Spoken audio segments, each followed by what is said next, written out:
I'm so excited to have you ladies on. If you've been following the chat, there were questions about just kind of the topic that we're covering today. It's a hot topic and we have a short amount of time to cover a lot of ground. So let's put the pedal to the metal, my friends, and dive right into it. So let's start off with just kind of hearing from you on what has been really key to helping you guys find the right creator for your brand. And maybe we can start with Emily, who's from Athletic Greens. Sure. Thanks, Katya. Yeah. So I think first is know your target. Who is your customer and what type of creator are they following? What type of content are they consuming? Like just know, I guess, where to start in that sense. Yeah. Next be define your key verticals, establish like once you know where your customer is, like what are those key verticals that you can start with? Then go deep from there. Like if yoga is working, go Pilates or meditation. So you can kind of start from there and just hone in on your verticals. Genuine brand affinity is huge. If you know you have someone who loves the brand, like take advantage of that. So, yeah. Well, the whole session today is about authenticity. So I think that hits the nail on the head as well, too. Megan, what do you find helps you find that right creator for your brand? Yeah, I love this question because I think the definition of right creator seems to always be in flux. And the beauty industry in particular has a really obvious demographic of creators to go after from the get-go, from your OG beauty YouTubers, who I saw people talking about in the chat earlier on in another session. They spawn so many beauty-specific creators across all platforms. The evolution of makeup trends, too, has been unfolding right on social media for years now, instead of starting at the editorial or the fashion house level and trickling down. I think that's amazing and lends itself to a huge pool of creators for us. But we're looking for more than that, especially now. There are many creators, just like Emily said, that touch multiple niches, and you can go from there. They not only do video content, but they span so many different influencer niches, from the really easy parallels of fashion and lifestyle influencers who also do beauty, all the way down to the momfluencer who doesn't have time for anything but like a 5-minute makeup routine, and sometimes she hops on stories and shares that, or a Twitch streamer who gets ready in the first 10 minutes of her stream and then chases like a high-speed world record. We want to be there in a lot of those in-betweens these days with beauty adjacent creators, which I think applies to any niche, who can speak to what we're selling authentically to their communities and reach more demographics for us at the same time. So alongside beauty influencers, we look for well-produced, engaging content creators, as long as there's that content and audience connect. Yeah, I love that you said adjacent, because I think that sometimes that is something that's often missed when, a brand is looking for that right creator. What about you, Lydia? What are some key things that help you? Yeah, really an echo of my peers, not casting too wide of a net and trying to be everything for everyone all the time. And really identifying our low-hanging fruit, who are our super fans, and evaluating a niche group of people who we ultimately solve a problem for. Yeah. And determining if they're leaders in their community. So examples for our industry, we're a better for you coffee creamer company, for those of you who don't know what nutpods is. So a big one from the start is Whole30 coaches, keto Weight Watchers, moms, athletes, and anyone that's really in the health and wellness space when it comes to nutrition and food. And from there, adjacent industries would be athletes, or like SoulCycle enthusiasts, yoga enthusiasts. So kind of just really the more ripple effect of just getting larger and larger once you feel like you've conquered or gotten the majority of your niche initial low-hanging fruit. Now, I'm going to throw a curveball for you ladies, because I'm really interested in learning, and I'm sure the audience is as well too. How long would you say it took you to find like that ideal creator for your brand? Is it like a one and done campaign? What I'm trying to really provide people is like, I love that you're already nodding your head as well too. I think that, a lot of brands go into influencer marketing and then also trying to find that right creator, assuming they're going to get it right from the start. Lydia, since you nodded, it sounds like you have thoughts on this. We're into long-term relationships, baby. Like that's what nutpods is all about. Also, it takes a consumer to see a product from an influencer they love and trust at least 3 to 5 times before making a purchasing decision. So we really do not believe in the one and done kind of activations. We like for macro influencers, we'll do 3 to 5 month contracts just to really evaluate over time how effective they are. And I would say the majority of our efforts are really in our nano and micro influencer programs. We call them the nutpod squad. And we really try to capture them into our long-term funnel and just like become a long-term advocate for our brand beyond just a 3 to 5 month activation. So it takes a while. Megan, Emily, do you have anything else to add to that?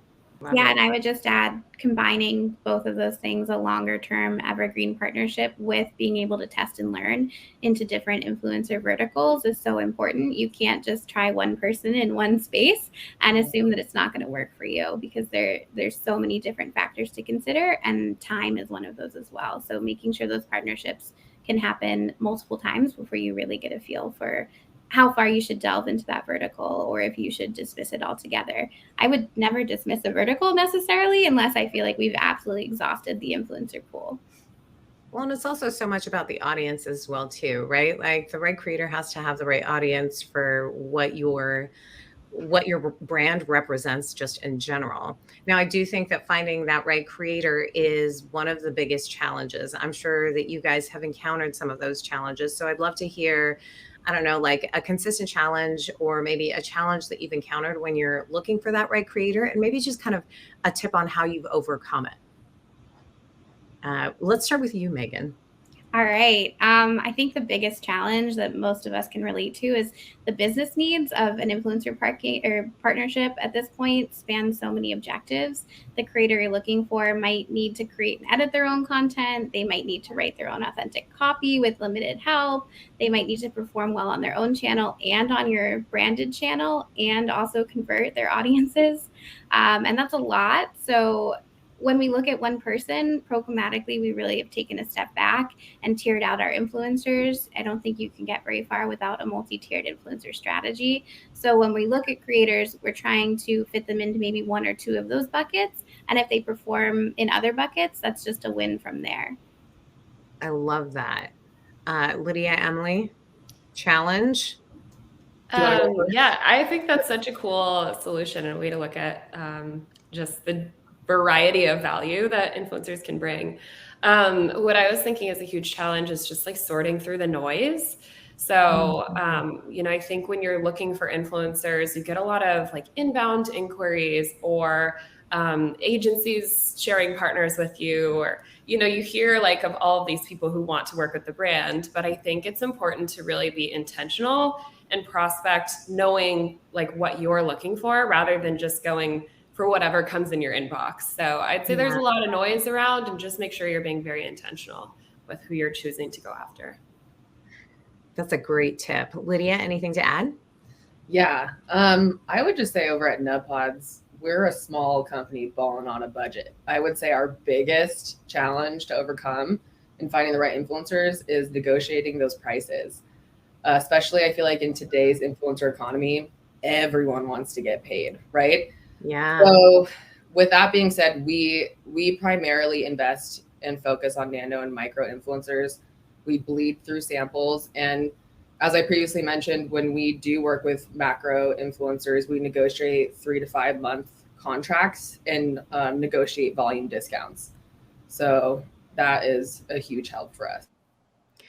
I really appreciate that you say negotiations, because I think oftentimes someone who's managing creators can get a little discouraged if they hear, oh, I want this much. My assumption based on the fact that you brought up negotiations is that it's never a like cut and dry, like, no, like maybe it is more of a conversation. Would you say that's accurate? Or like what has helped you in those conversations where people are asking for a paid amount and that's just not your program? Yeah. Again, long-term partnerships, supplementing with affiliate commissions on sales instead of just a flat fee, negotiating rates that are attached to video views or like reach and engagement. You can, depending on what your main metric of success is and what platform we're talking about, like TikTok versus Instagram.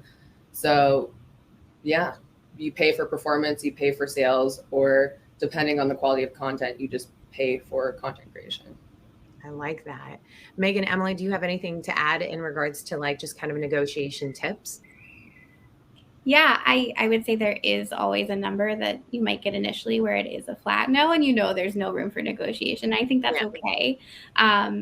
You just need to find an influencer that fits there. But I agree with everything Lydia said. You should have other negotiation tactics in your back pocket, from affiliate to the promise of longer term partnerships based on initial performance and things like that, or locking in a rate for a year, but having a duck out point at 3 months to 6 months sometimes works as well.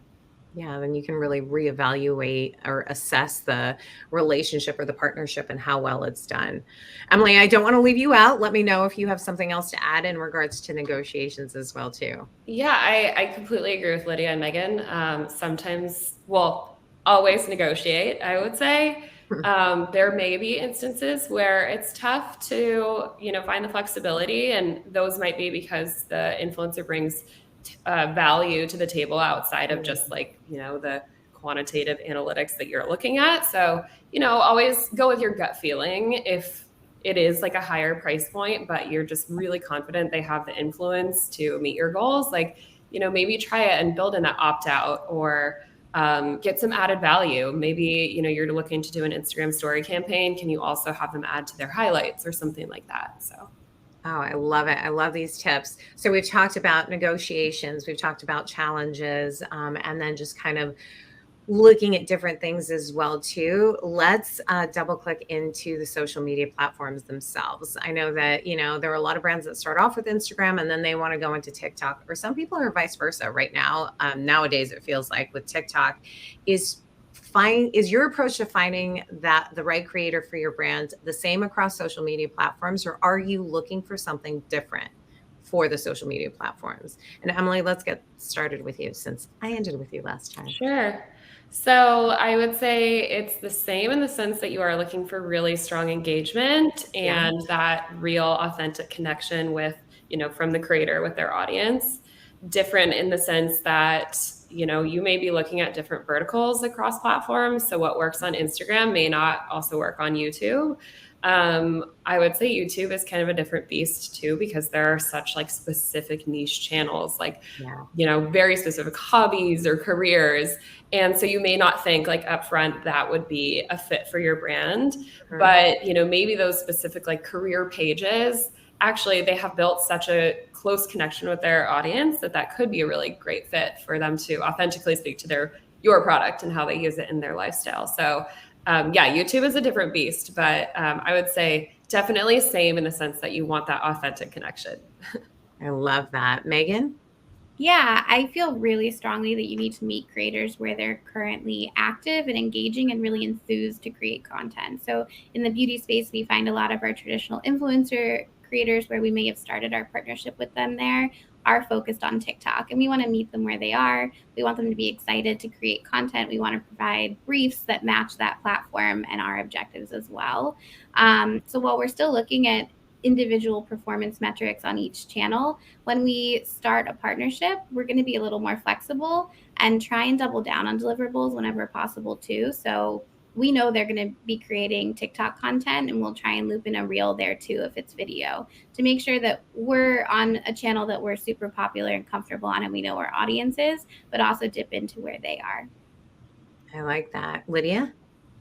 Yeah, so I mean, nutpods is really only on Instagram, and we're investing heavily into TikTok at the moment. So I can't necessarily speak to all the other platforms, but in terms of finding the right creator for these two platforms, it is very similar. We're going after our initial niche, like we had previously talked about, and expanding outward from there.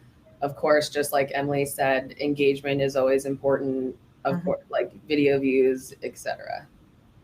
Yeah. And so you guys all mentioned some level of that quantitative metric that you're evaluating when you're looking at, is this the right creator for me? But I'm a big believer that you guys also have the qualitative stuff, right? It's less of a a number that you're like, they have to hit this. So I'm just kind of curious, especially since you guys are across just different industry verticals, what are some of those qualitative things that you look at when you're evaluating the creators that, you're trying to see, is this going to be a good partner? Is this not going to be the right partner for us? Megan, if we can start with you on like those qualitative, that would be fantastic. Yeah, always our biggest indicator is going to be engagement rate, which is obviously numerical. It's something that's easily accessible.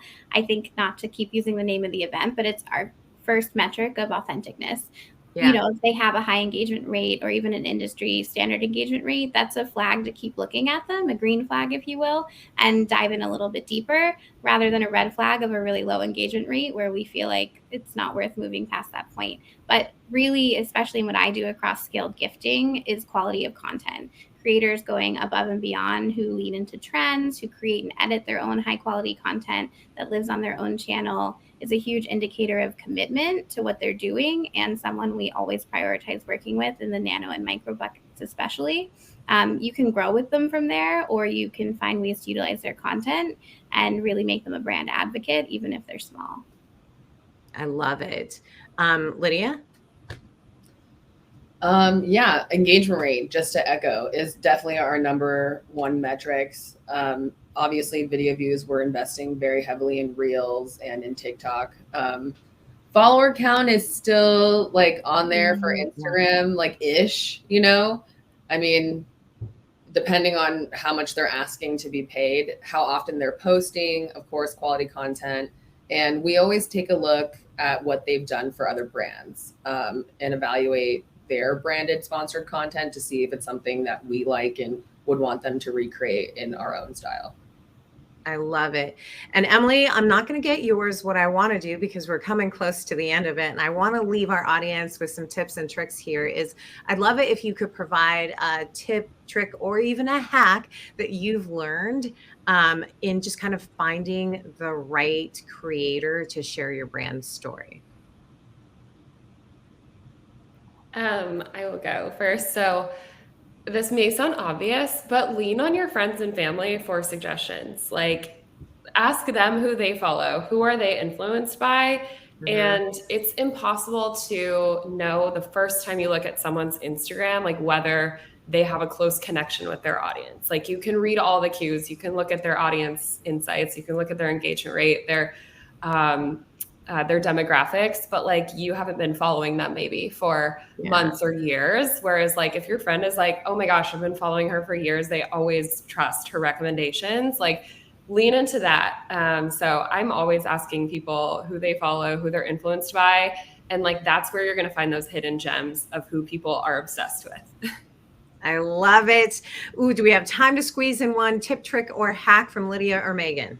I'd love to go because I think mine is the flip side of that. And something I believe really strongly in is creator-led peer recommendations. So for our ambassador and gifted programs, which are such a large pool of our creator ecosystem and really the bottom pillar of how we start working with creators, we have application links via Grin.